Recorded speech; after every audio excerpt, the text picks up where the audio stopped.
নমস্কার বন্ধুরা, সুপ্রভাত, শুভ সকাল। আজকে রান্না করছি ফুলকপি দিয়ে ছানার বড়া আর মটরশুঁটি দিয়ে রেসিপি। কাঁচা লঙ্কা, রসুন, পেঁয়াজ, একটা আদা পেস্ট করে নেবো, কারি পাতা দেবো, নিয়ে তারপরে রান্না করে নিচ্ছি। বেছে নিয়েছি কারি পাতাগুলো, আর দিচ্ছি ধনে, গোটা ধনে বেটে দেবো, বেটে নিয়ে রান্না করব। আর জিরে দিচ্ছি, গোটা জিরে একসঙ্গে বেটে নেবো, পেস্ট করে নেবো। তারপর ছানা বড়াগুলো আমি সর্ষের তেল দিয়ে ভেজে নিচ্ছি। কড়াই আগেই গরম করে নিয়েছি 1 মিনিট, তারপর সর্ষের তেল 1 মিনিট গরম করে নিয়ে ছানা বড়াগুলো প্রথমে ভেজে নিচ্ছি। ভেজে নিয়ে অন্য পাত্রে তুলে রেখে দিচ্ছি। 2 পিঠ এই যে দেখুন ভেজে নিচ্ছি ছানা বড়াগুলো। তারপর ফুলকপিগুলো ভেজে নিচ্ছি। গরম তেল, ফুলকপি ফ্রাই করে নিচ্ছি। তারপর মশলা ভেজে নিচ্ছি। মশলা এখন কড়াইয়ের মধ্যে আমি ছেড়ে দিচ্ছি, নিয়ে মশলা 1 মিনিট ভেজে নেব। ছানা বড়াগুলো, ফুলকপি ভাজাগুলো অন্য পাত্রে আমি তুলে রেখে দিয়েছি।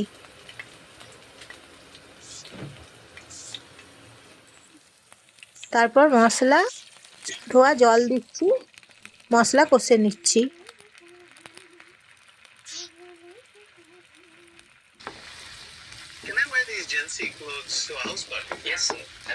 মশলা কষে নিয়ে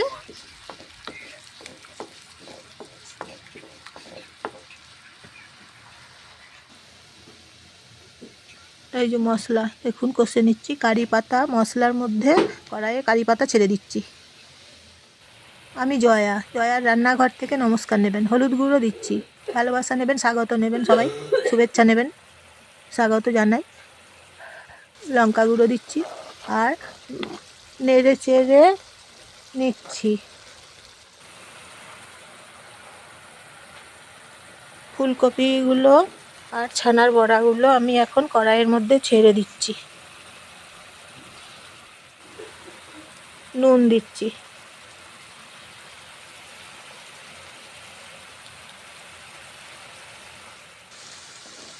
রুটির সঙ্গে, পরোটার সঙ্গে খুব সুন্দর খাওয়া যাবে বলুন। আর গরম ভাতের সঙ্গেও খেয়ে নেবেন, দেখবেন খুব সুন্দর লাগছে।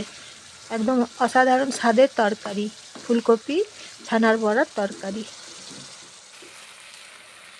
মটরশুঁটিগুলো এখন আমি দিয়ে দিচ্ছি, কড়াইয়ে ছেড়ে দিলাম।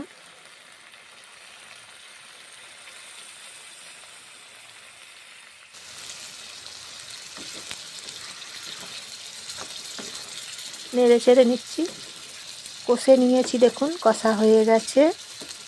এইভাবে ফুলকপি আর ছানা বড়া রান্না করছি। জল দিলাম এখন।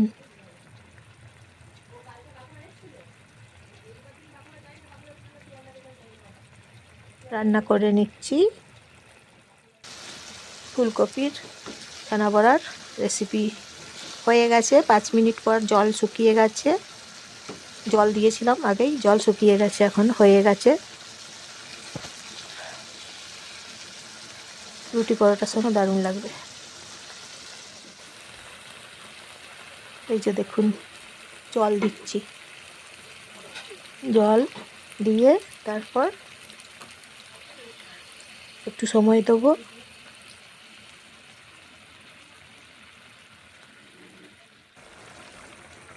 ঢাকনা দিচ্ছি। 1 মিনিট পর ঢাকনা খুলে দেখব। ঢাকনা হয়ে গেছে, ঢাকনা খুলে দেখছি, এই যে হয়ে গেছে।